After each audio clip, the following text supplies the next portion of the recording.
မီလင်းစေးကိုသိရပြီးဆိုလို့ရှိရင်15ပေးရွှေပေါက်ဈေးဘယ်လောက်ရှိလဲဆိုတာသိရမှာပေါ့နော်ဒီနေ့တွက်ပြပေးမယ့်အကြောင်းအရာကတော့ရှစ်တွက်နီလေးတစ်ခုပဲပေါ့နော်ရှစ်တွက်နီထဲမှာ15ပေးရွှေအများဆုံးကတော့မြန်မာပြည်မှာတော့15ပေးရွှေပဲဝယ်ကြတာများတယ်ပေါ့နော်15ပေးရွှေဝယ်ထားတယ်ဒါပေမဲ့သူတို့ကဘယ်လိုတွက်ရမလဲမသိဘူးပေါ့နော်ဆိုတော့ကျွန်မကတွက်ပြပေးမယ်ရိုးရိုးလေးပဲเนาะဒီ15ပေးရွှေတွက်နေကတော့ဗီဒီယိုတွေတော်တော်များများပေါ့နော်ကျွန်မလုပ်ထားပြီးပြီအဲ့ဒါဆိုတော့တကယ်လို့ထပ်သိချင်တယ်ဆိုလို့ရှိတော့ဒီကျွန်မရဲ့ YouTube channel ထဲမှာကြည့်လိုက်လို့ရတယ်ပေါ့နော်အမှဝင်ကြည့်လိုက်အများကြီးရှိတယ်ဒါပေမဲ့ရွှေရဲ့အလေးချိန်တို့ရွှေဈေးနှုန်းတို့မတူတာတခုပဲပေါ့နော်တွဲပုံတွက်နေကအတူတူပဲပြီး15ပေးရွှေဈေးနှုန်းတွက်မယ်ဆိုလို့ရှိရင်သူ့ရဲ့ပုံတင်ကြီးကိုခါတဲ့အလွတ်ရအောင်မှတ်ထားလိုက်ပါကျွန်မတခါလေဒီကနေပြောပြပေးမယ်16အစား16အမြောက်မီလင်းစေးအဲ့ဒါဆိုလို့ရှိရင်သူက15ပေးဈေးနှုန်းတွက်နေပဲအဲ့ဒါ15ပေးဈေးနှုန်းသိချင်တယ်ဆိုလို့ရှိရင်16အစား16အမြောက်မီလင်းစေးအဲ့ဒါက15ပေးဈေးနှုန်းရဲ့ရွှေဈေးနှုန်းရဲ့တွက်နေပဲဖြစ်တယ်ပေါ့နော်အဲ့ဒါကိုမှတ်ထားလိုက်ရင်လေမီလင်းစေးကိုသိရပြီးဆိုလို့ရှိရင်15ပေးရွှေပေါက်ဈေးဘယ်လောက်ရှိလဲဆိုတာသိရအဲ့ဒါကြောင့်မို့16စားဆက်ခွန်အမြောက်မီလင်းစေးဆိုတာကအဲ့ဒီပုံတင်ကြီးက15ပေးရွှေဈေးနှုန်းရဲ့ပုံတင်ကြီးလို့မှတ်ထားလိုက်ပါနော်အဲ့ဒါဆိုလို့ရှိရင်ကိုရွှေဝယ်တဲ့ခါကျရင်ဘယ်လိုတွက်ရမလဲဆိုတာသိရပြီပေါ့နော်ကဲအခုကျွန်မတွက်ပြပေးမှာတော့15ပေးရွှေပေါ့နော်သူက73ပဲ3ရွေးနဲ့6ပွိုက်ရှိတယ်ပေါ့နော်အဲ့ဒီလောက်ရွှေလေးချိန်ကိုပေါ့နော်သူကဘလို့တွက်လဲကြာသိမ့်မို့သူပြောတာမဟုတ်ဘူးဘလို့တွက်ရမလဲဆိုတာကိုသူကမေးထားတာဖြစ်တယ်ပေါ့နော်အဲ့ဒါဆိုတော့ကျွန်မအခုတွက်ပြပေးမယ်လိုက်ကြည့်ရအောင်နော်ကဲလိုက်ကြည့်ကြမယ်နော်15ပေးရွှေသူက73ပဲနဲ့3ရွေးနဲ့6ပွိုက်ရှိတယ်15ပေးရွှေဈေးနှုန်းကိုသိချင်တယ်ဆိုလို့ရှိရင်16စားဆက်ခွန်အမြောက်မီလင်းစေးလို့မှတ်လိုက်ပါသူရဲ့ပုံတင်ကြီးပေါ့နော်အဲ့ဒါဆိုလို့ရှိရင်15ပေးဈေးနှုန်းထွက်လာမှာဖြစ်ပါတယ်မီလင်းစေးကိုကျွန်မကအကြမ်းပြင်းအနေနဲ့69သိန်း5000ဆိုပြီးတော့ထည့်ထားတာဖြစ်တာပေါ့နော်အဲ့ဒါဆိုတော့15ပေးဈေးနှုန်းဘယ်လောက်ရှိလဲဆိုတာသိချင်ရင်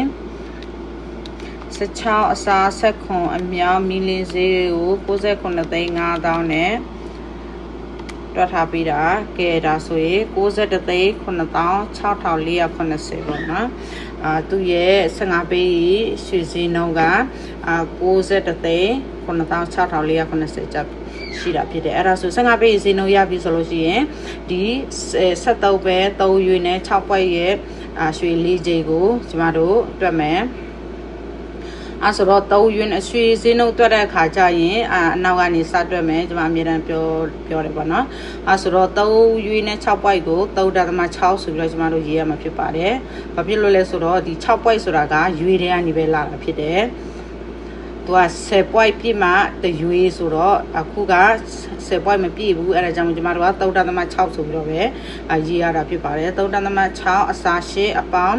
73ပဲကို16နဲ့စားမယ်ပြီးအမြောက်လက္ခဏာခံမယ်ပြီး15ပေး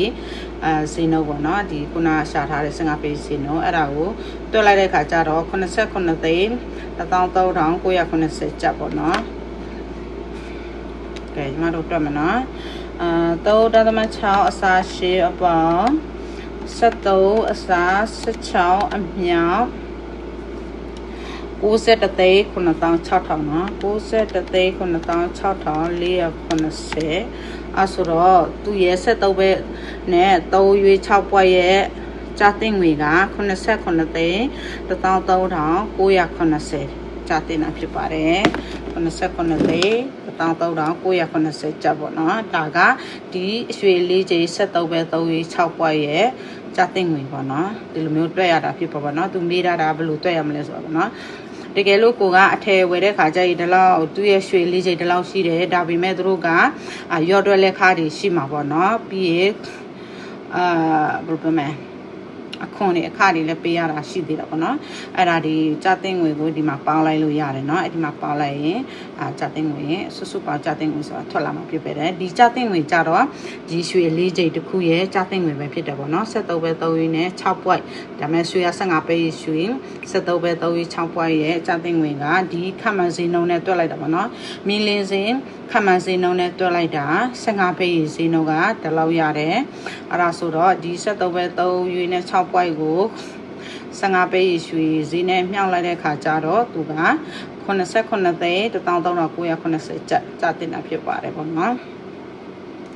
ကဲအားလုံးကျေးဇူးတင်ပါတယ်တွတ်တက်လိုက်မယ်လို့ကျွန်မတို့နားလည်လိုက်မယ်လို့တော့ယုံကြည်နေပါတော့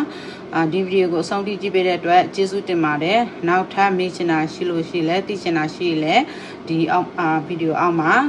ရေးခဲ့ပေးလို့ရပါတယ်ရှင်